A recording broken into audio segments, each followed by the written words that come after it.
在屏东潮州的一个森林园区，结合附近2个原住民部落的特色，也有稀缺的生态资源，以永续的概念设计12种特色的课程，要让大人甲囡仔行出学校，用环境教育带大家同齐来守护这片土地。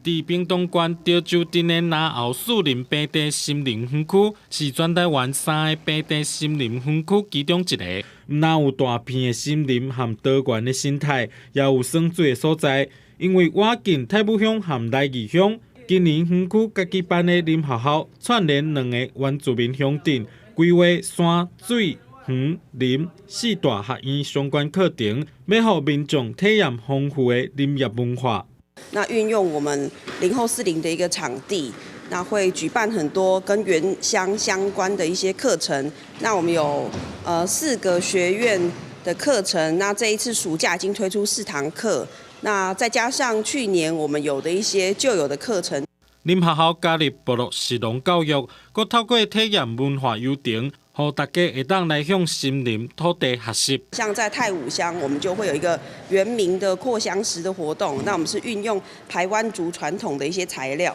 那还搭配我们林后的一些植物。除此之外呢，我们跟来义乡也有透过传统草药的一个认识，我们有做一个快乐竹芋包的一个体验。 毋忘透过林学校的课程，带游客同齐守护环境、爱护土地，用算甲体验了解原住民族的文化，学到学校无教的知识。记者综合报道。